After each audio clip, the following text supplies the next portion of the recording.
Hello, everyone, and good morning. Thanks for joining us again for Sutta study with Bhante Suddhāso. So this morning we'll be taking a look at another sutta from the Anguttara Nikaya 6.44. And if you'd like to follow along with Bhante Suddhāso's translation, you can click the link in the live chat. And if you have questions at any time, feel free to type them in.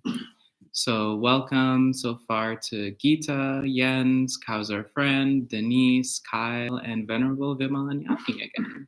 Good to see you, Venerable. Well, good to see your name in the live chat. And good morning as well to Alexandra and all others who are just watching. But feel free to say a hello or good morning so that we know you are there.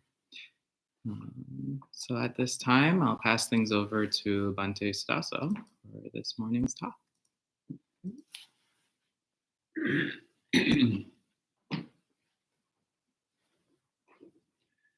Namo tassa bhagavato arahato samma sambuddhassa. Namo tassa bhagavato arahato samma sambuddhassa. Namo tassa bhagavato arahato samma sambuddhassa. Buddhang dhammang sanghang namassami. Good morning, friends. This morning, as mentioned, we'll be looking at Anguttara Nikaya 6.44, the Meghasala Sutta, which is here titled Measuring. So the title of the sutta literally just means the discourse to Meghasala. So Meghasala was the name of one of the people in the sutta. But the central theme of it is around measuring people's attainments, which is why the title is given here as Measuring. So as usual, I'll read through the sutta and give some explanations as we go along. The sutta is a little bit longer than the ones I've been doing lately, but we should still be able to easily get through the whole thing this morning. As usual, feel free to type in questions at any time and I'll answer them at the end. So the sutta begins. Then Venerable Ananda, dressed in the morning, took his bowl and robe, went to the dwelling of the female lay devotee Meghasala, and sat down on the designated seat. Then Meghasala approached Venerable Ananda, paid respects to him, sat to one side, and said to him, Bhante Ananda, how is one to understand the Dhamma taught by the Fortunate One, when one who is celibate and one who is not celibate both have the same destiny, the same future life? Bhante, my father Purana was celibate, maintaining distance, refraining from sexual activity, from vulgar behavior. When he passed away, the Fortunate One declared that he was a once returner who had reappeared in Tusita. My father's brother, Isidatta, was not celibate. He was content with his wife. When he passed away, the Fortunate One declared that he also was a once returner who had reappeared in Tusita. Bhante Ananda, how is one to understand the Dhamma taught by the Fortunate One, when one who is celibate and one who is not celibate both have the same destiny, the same future life? And Ananda replies, Sister, that is what the Fortunate One declared.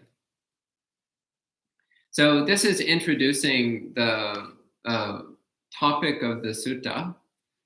So the scene here, once again, is that Venerable Ananda, who is the Buddha's main attendant, who was with the Buddha for most of the Buddha's teaching career, and who memorized the Buddha's teachings. So, of course, many people were memorizing the Buddha's discourses at the time. But Venerable Ananda was known as the one who memorized the most, who made the strongest effort to remember everything that the Buddha said. The female lay devotee Meghasala is, this might be the only sutta she appears in, actually. I'd have to check. But she's not a particularly significant or well-known character. Her name, by the way, means the Hall of Deer, which, again, I don't know what to make of that, but that's what her name means. As in deer, the animal. Anyway, so Meghasala is asking Ananda, she's saying, how can it be that someone who's celibate and someone who's not celibate can both have exactly the same result in their next life? And she gives the example of her father, who was celibate, refraining from sexual activity and so on. And her uncle, her father's brother, who was not celibate, but who was faithful to his wife. So he wasn't engaging in sexual misconduct, but he was still engaging in sexual activity. And she says, well, the Buddha said both of these people were once returners and were reborn in the Tusita heaven. So for those who don't know, a once returner is someone who is fairly well advanced on the path to awakening. So they've reached the second of the 4 stages of awakening. So the stage of a once returner is somebody who has recognized that the body is not self, that the body is not who they are, and who has seen that all phenomena are impermanent, insubstantial, and who has who has eliminated all coarse desire and aversion. So a once returner still has subtle desires and subtle aversion, but they no longer have a really strong or overpowering desire and aversion. And they're called a once returner because that subtle remaining desire and aversion can be enough to bring them to a sensual life one more time. But they're so close to breaking through desire and aversion that they can't possibly go through a sensual life more than one more time. And after that, then they will either become a non-returner or attain full awakening. And the Tusita heaven is one of the actually mid-level heavens in the sensual plane of existence. So the bottom level of the heavens is the earth devas, so celestial beings who live here on the earth with us. Then one step up, you have the Chatu Maharajika devas, the devas of the realm of the 4 great kings. Then one step up, you have the Tavatimsa devas, the devas of the 33. Then you have the Yama devas. Then you have the Tusita devas. So the Tusita devas are the highest of the devas that normally interact with humans. As one gets higher than that, then the devas are mostly content just to stay in their own sphere of activity. They're not so interested in humans. So there's not a lot of contact with devas higher than Tusita, but there is some. Tusita, by the way, literally means contented. So the Tusita heaven is the heaven of contentment. So it's a more serene kind of happiness. The lower deva realms are more like the excited happiness of a really good dance party. Whereas the Tusita heaven is more like that serene happiness of relaxing in the park on a warm summer day. It's more of a serene, contented kind of happiness. So, again, so Meghasala is asking Bhante Ananda, how is it that someone who is celibate and someone who's not celibate can both have exactly the same result? They both got the same stage of awakening. They both were reborn in the same heaven realm. They both seem to be on an equal track. So what she's implying is that as far as she can tell, celibacy is not important. Celibacy is not relevant. So she's like, if celibacy is not relevant, why does the Buddha talk about it all the time? And Ananda is just like, well, that's just what the Buddha said. So Ananda gives this actually rather flippant little reply. He's just like, well, that's what the Buddha said. Take it or leave it. What are you going to do? Argue with the Buddha? Good luck with that. But then he goes and talks to the Buddha. So it's possible actually that Venerable Ananda just didn't know how to reply. So Ananda memorized a lot of the suttas, but that doesn't necessarily means that he understood the Dhamma. Ananda didn't attain full enlightenment until after the Buddha passed away. So Ananda's wisdom quotient was significantly lower than many of the other chief disciples of the Buddha. So the sutta continues. Then, after receiving alms food at Meghasala's dwelling, Venerable Ananda rose from his seat and left.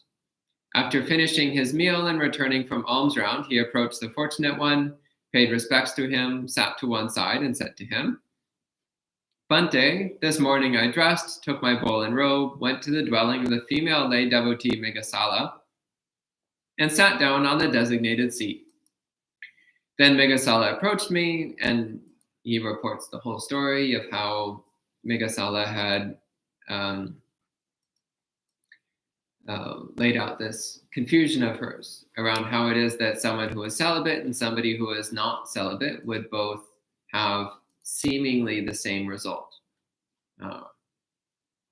And the Buddha replies, and I find this highly amusing. He says, and Ananda, who is Meghasala? An incompetent fool, a mango dealer who thinks like a mango dealer. And who is it who knows how people go from one life to the next? So the Buddha, he's quite dismissive. He's just like, yeah, so some random layperson who's approaching the Dhamma as though it's a business transaction, who's like, well, let's tally up the qualities I see in this person, and let's tally up what I see in this person and compare them. And it looks like they're equal. So what's going on here? The Buddha's like, well, she's approaching this as though it's a business deal. She's approaching it as though she's selling mangoes. But that's not what we're dealing with here. He says on the contrast, he says he's a fully enlightened Buddha. He's somebody who knows how to look beneath the surface, not to get caught in superficial judgments of people, but how to look beneath the surface and see what their spiritual development is, to see what their karma from past lives is, to see what they're developing within their own hearts. It's not always easy to tell from the outside. It's not always easy to tell from the outside how well someone's heart is developed. It's not easy to tell what's going on inside them.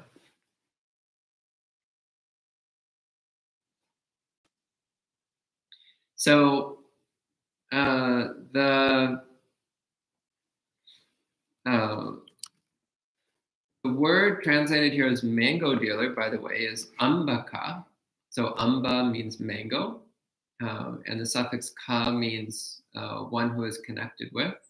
So ambaka literally means one who is involved with mangoes, one who's connected with mangoes. So this term only appears a handful of times in the suttas, and in the other contexts, it's clearly related to mangoes.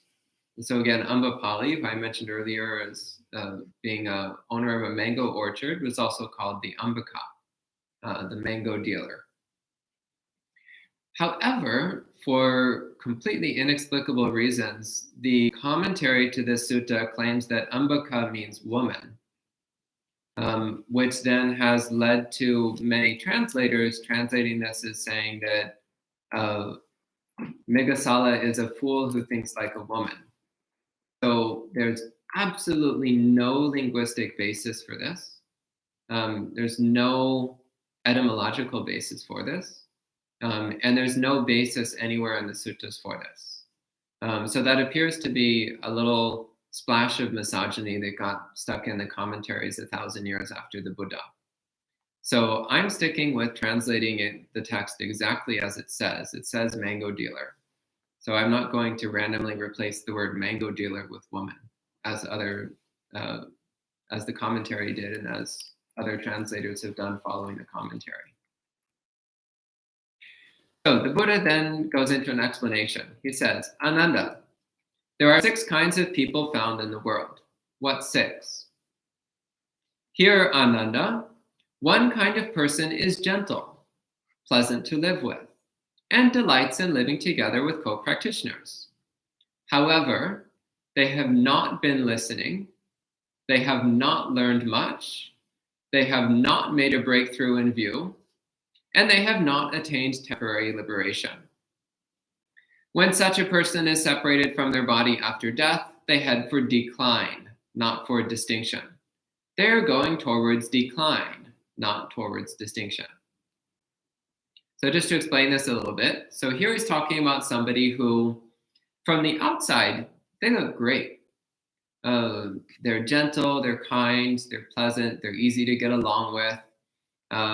They appreciate living together with other spiritual practitioners. However, they haven't been paying attention to the Dhamma. So at the time of the Buddha, the Dhamma was not written down, it was communicated through speech. So the phrase, they have not been listening, means they haven't been listening to the Dhamma. They haven't been paying attention when the Dhamma is being taught. And since they're not paying attention, they don't learn much. Again, that means they haven't learned much of the Dhamma.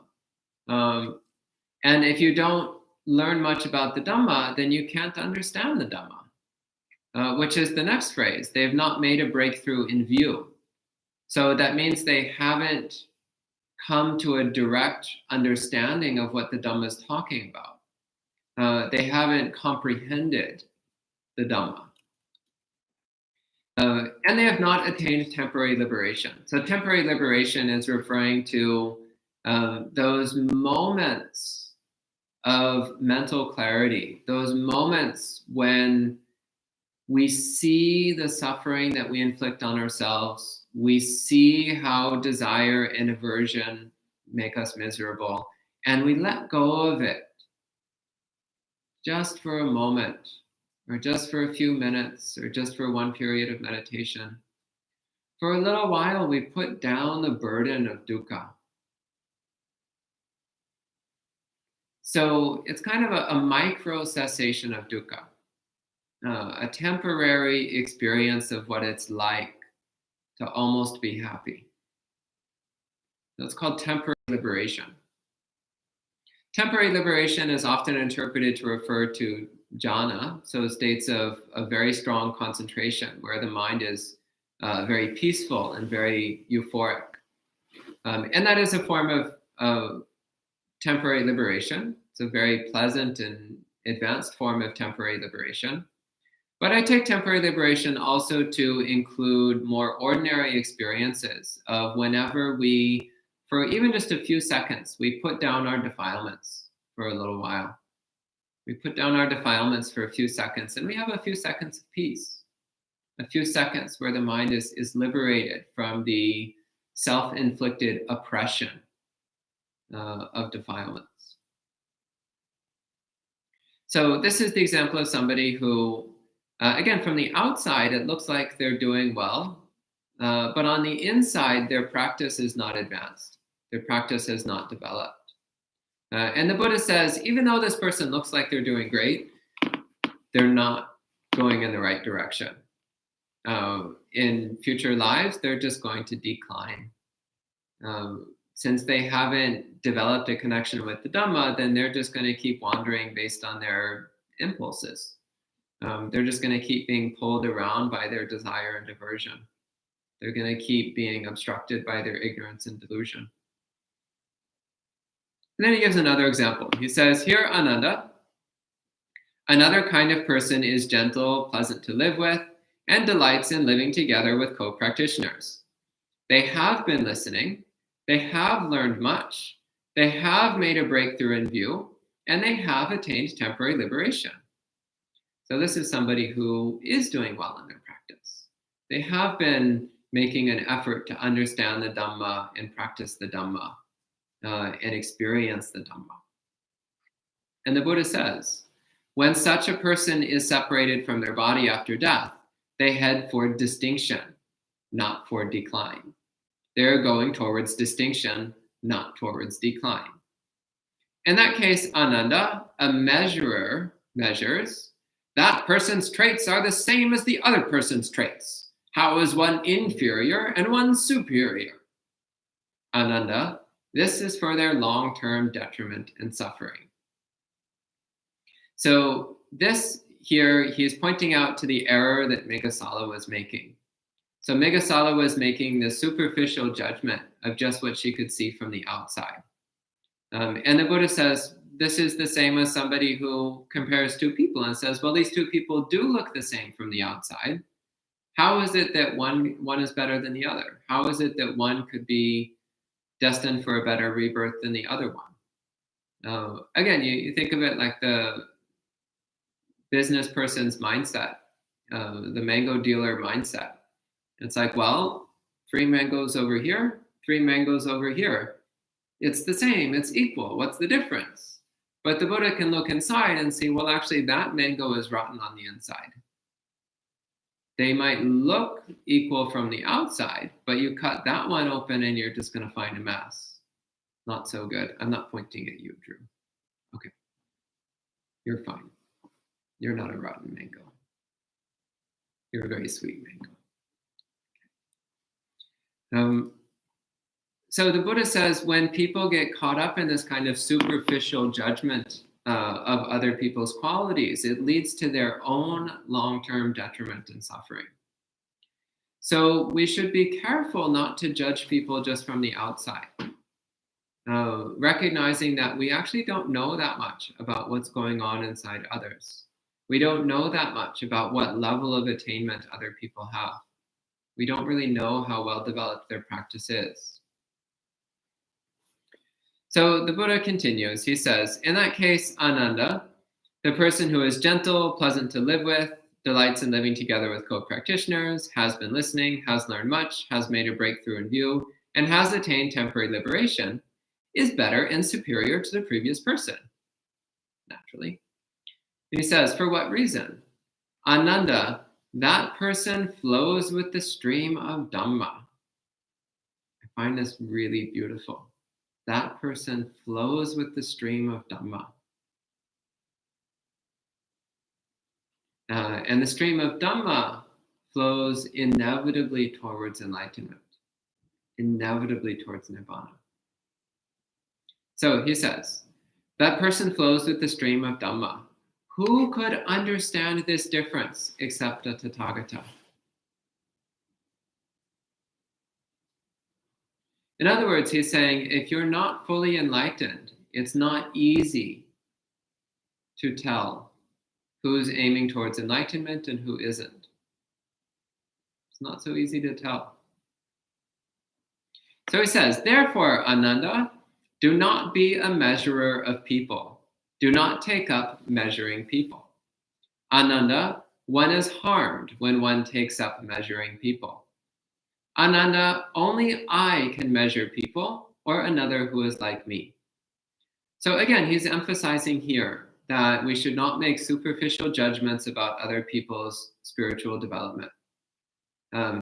And only somebody who is fully enlightened is actually qualified to make determinations about somebody's future course. Then he gives another pair of examples. He says, here, Ananda, one kind of person is prone to anger and occasionally to greed. And they have not been listening, they have not learned much, they have not made a breakthrough in view, and they have not attained temporary liberation. When such a person is separated from their body after death, they head for decline, not for distinction. They're going towards decline, not towards distinction. So this one's a bit less pleasant. This is somebody who, from the outside, they actually don't look quite so good. They get angry a lot, and sometimes they're greedy. When I saw this, I was like, "Ooh, that's me. Oopsie." Not perfect yet. Still got some anger and some greed every now and then. Working on it. But still got some problems.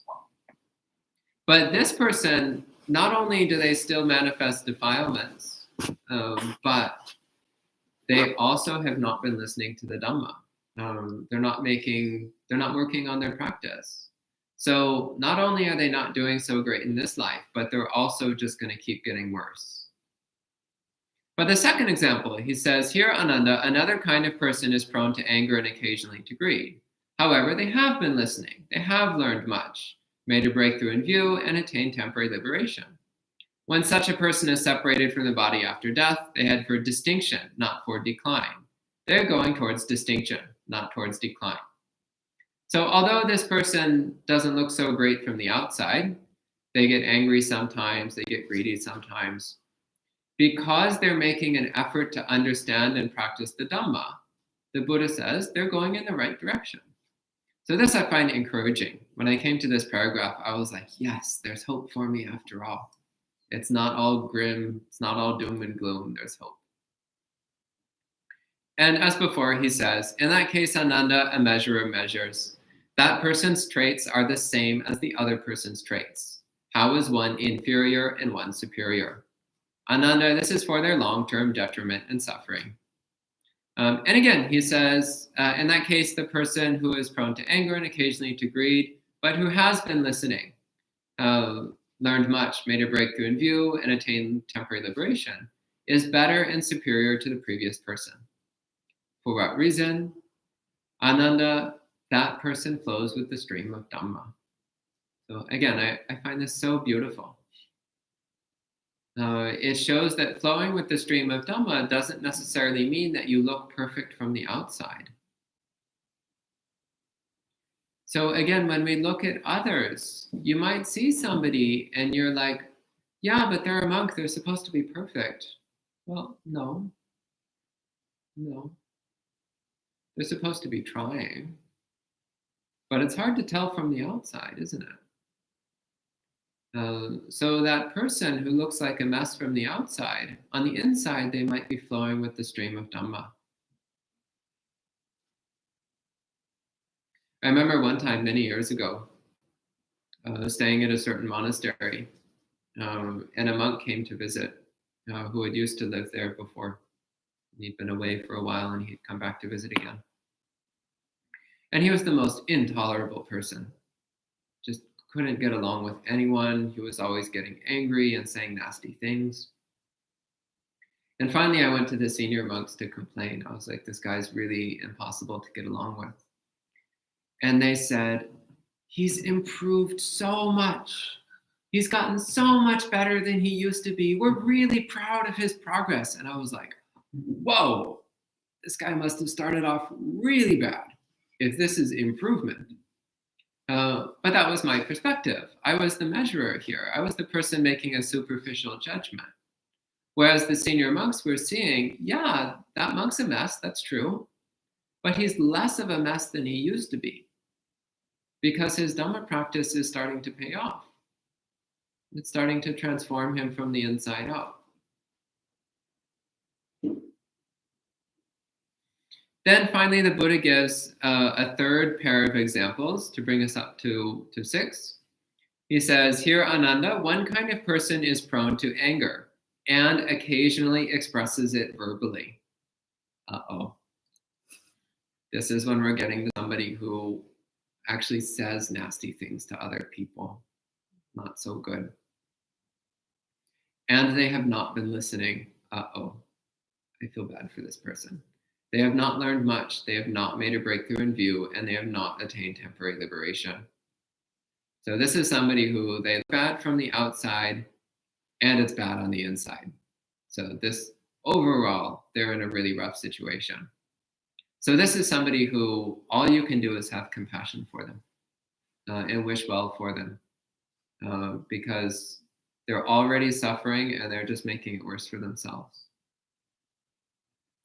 And of course, the Buddha says that such a person is heading for decline, not towards distinction. But then he gives the other example. He says another kind of person is prone to anger and occasionally expresses it verbally. However, they have been listening, learned much, made a breakthrough in view, and attained temporary liberation. And such a person is going towards distinction, not towards decline. So again, this is the hopeful case of somebody who they get angry a lot and they say nasty things and they just seem like a really, really hateful person.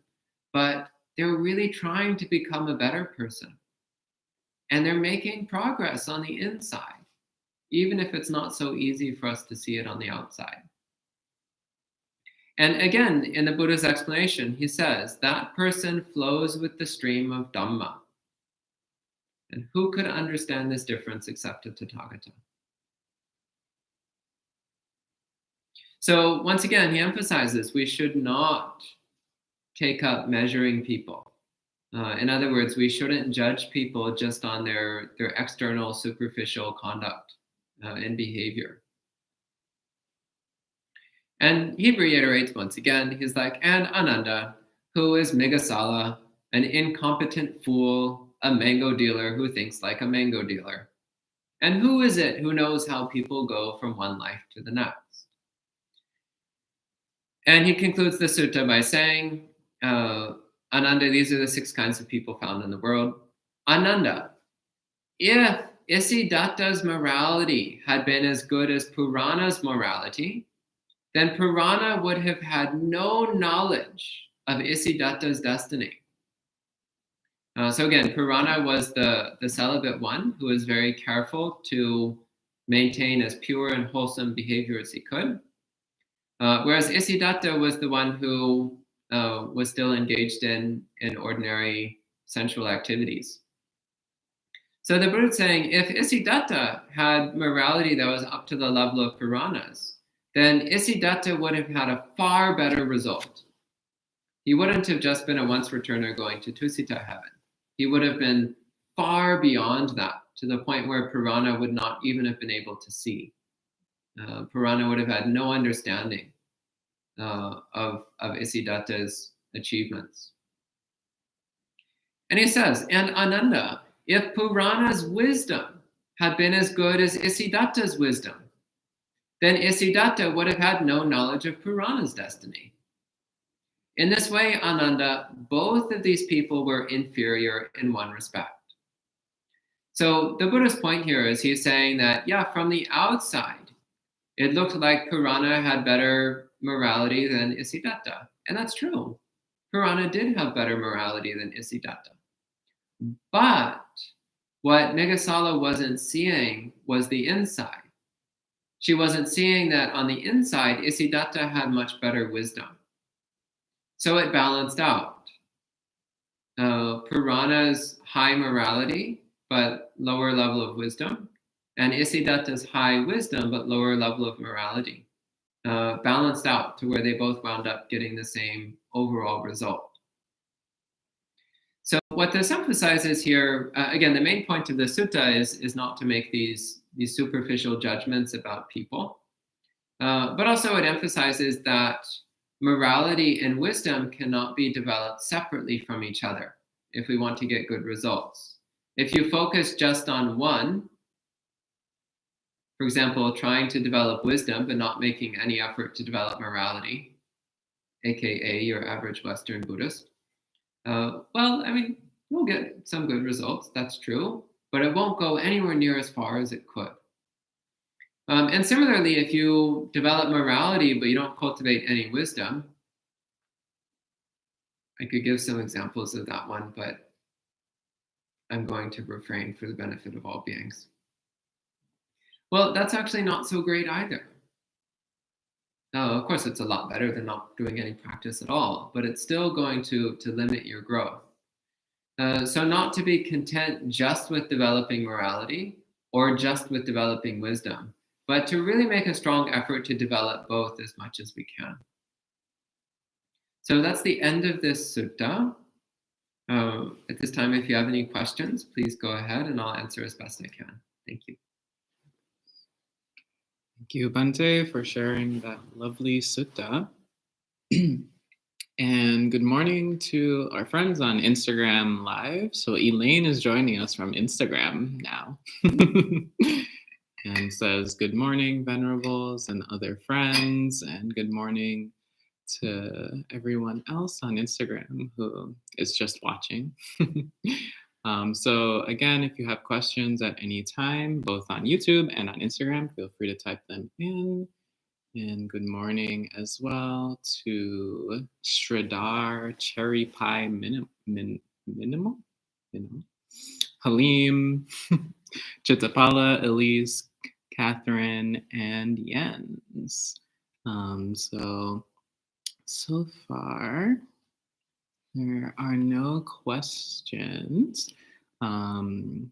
Venerable Vimalanyani says, thank you, Bhante, for correcting the misogyny that others have imposed on this sutta with Mango Dealer. Yeah, it actually really blew my mind. When I first read this sutta in Pali and I saw Ambaka, and I was like, oh, Ambaka, he's the mango dealer. And I looked at the translation and I was like, why does it say woman? And then I looked at the commentary and I'm like, oh, the commentary is screwing things up again, as it likes to do. So it's important to look more closely.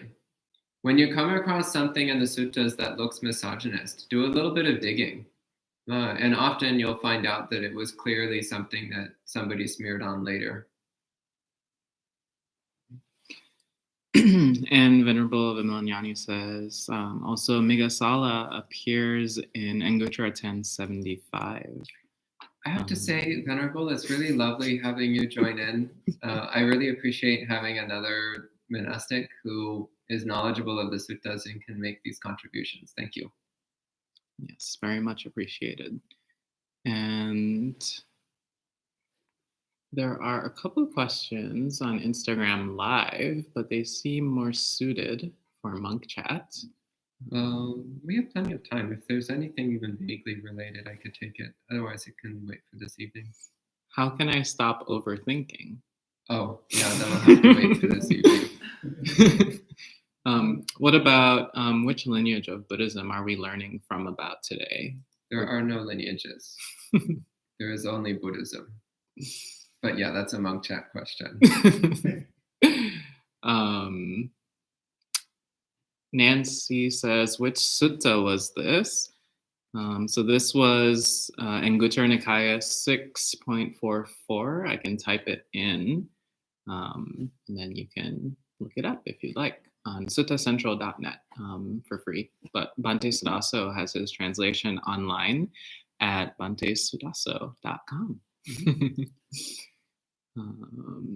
And Cherry Pie says, actually, I want to become a monk. Great. Oh, great. How can I? Monk chat. That is a monk chat question. So every Friday at 7:30 p.m. New York City time, we're back here with open-ended Q&A. So if you have questions about Buddhist practice, you can ask us those questions at that time, or you can send us a message on Instagram or send us an email if you can't make it. And on YouTube, Alexandra says, how might we become aware that we are lacking wisdom? Well, that's actually quite challenging because the very nature of wisdom is that, the very nature of delusion is that we don't understand. So the best ways of dealing with a lack of wisdom, which we would call ignorance or delusion, is first off, read the suttas. But second, and most importantly, discuss the Dhamma with senior practitioners. So go to well-practiced, knowledgeable monastics and ask them questions. Bring up what you think you understand about the Dhamma and ask them what they think. Ask them to correct you if they see anything wrong or off track. And go to many different teachers, not just one. This is very important. If you just go to one teacher, then you can get a narrow view. You just inherit your teacher's narrow view, which is not so helpful. But if you go to many teachers, then you'll get a broad view. Yeah, this is what the Buddha said in the suttas. The Buddha said that the condition for the arising of wisdom is that you periodically go to senior practitioners and ask questions. So this sounds like simple advice, but it's actually directly from the Buddha. So it's really what works. Thank you. And then I have a comment. So I really liked this sutta, surprisingly. Well, not surprisingly, because I like basically all the suttas. But yeah, something about the idea of measuring others from a distance. But it reminded me of the sutta Sarakani. Do you recall Yeah, Sarakani the Shakyan. Yeah. That's another sutta I'm going to have to go through one of these days. Very important sutta in the history of Buddhism. Because there was the case of the village drunk, the village alcoholic, who, after he passed away, people asked the Buddha what happened to him. And the Buddha said, oh, he was a stream enterer. And people said, how is that possible? He was an alcoholic. He wasn't following the precepts.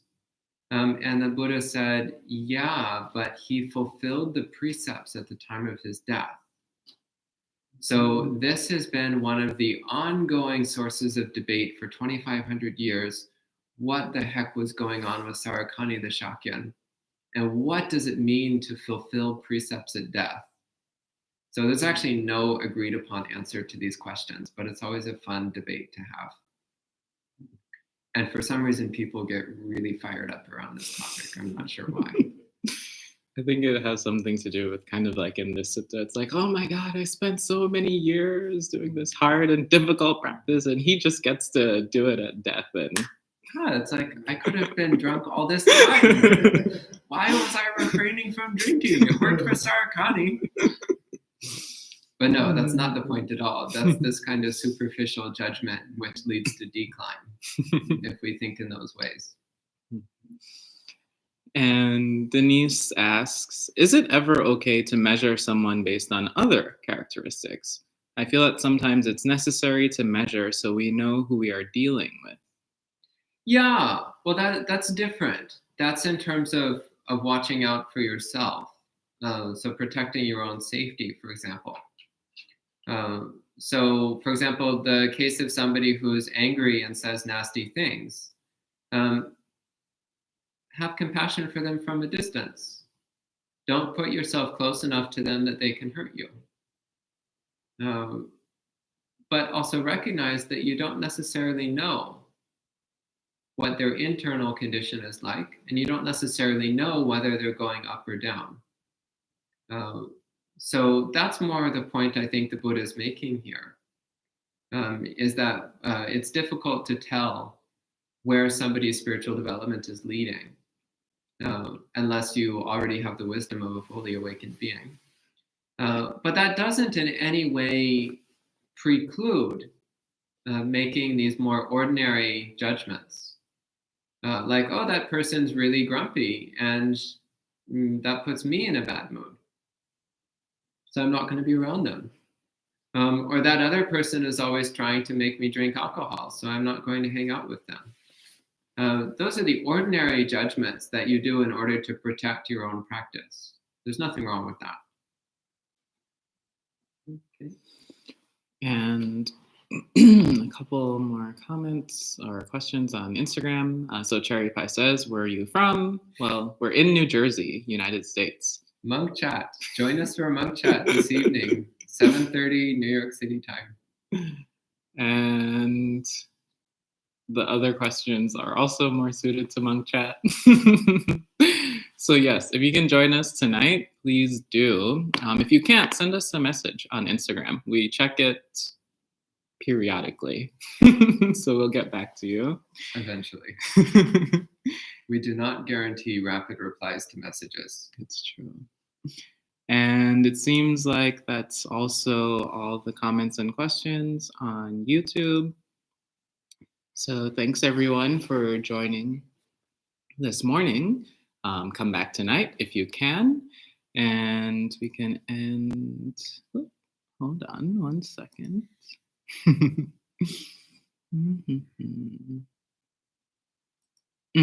So Ramses says, I'm trying to, I feel like it's not, like it might be a translation. So give me 1 second.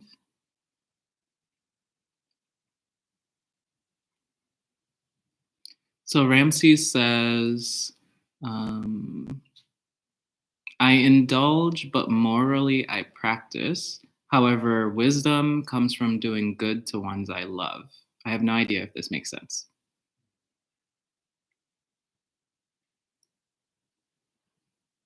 If there is good that you are doing, then rejoice in your goodness and protect it, maintain it.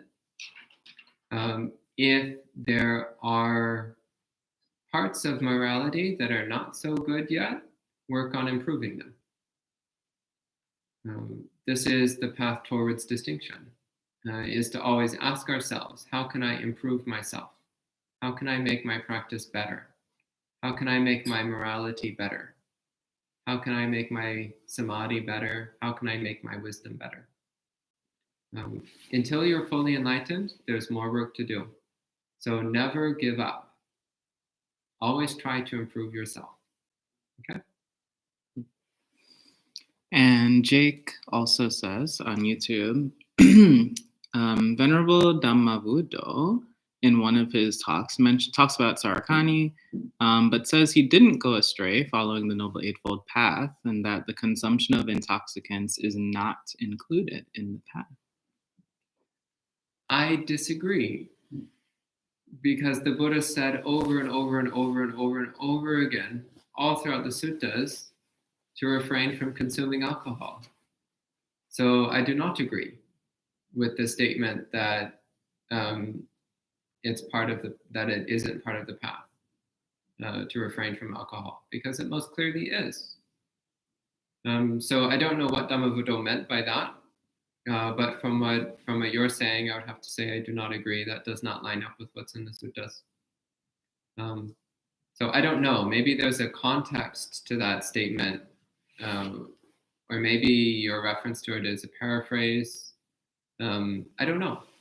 So if you can find the context in which he made that statement, so we can see what he was trying to say, maybe we can have a better discussion around it. Yes, always feel free to send us an email if you have questions that we could possibly clarify. But when it comes to teachings from other monastics, it's useful to have the full context, especially if it's a translation of a teaching. Yeah, because Venerable Dhammavuddho, overall, he has a pretty good reputation as a Dhamma teacher. So there might be some context there that we're not getting. That would clarify what he was saying. So thanks again, everyone. And on Instagram, Mimi says, thanks for sharing these with all of us on the internet. I'm really grateful. Greetings from Italy. Always good to see fellow practitioners in Italy, especially because we have our own Italian monk here who we very much appreciate. So we can end today with 3 sadhus. Sadhu, sadhu, sadhu. And hopefully you can all join us tonight.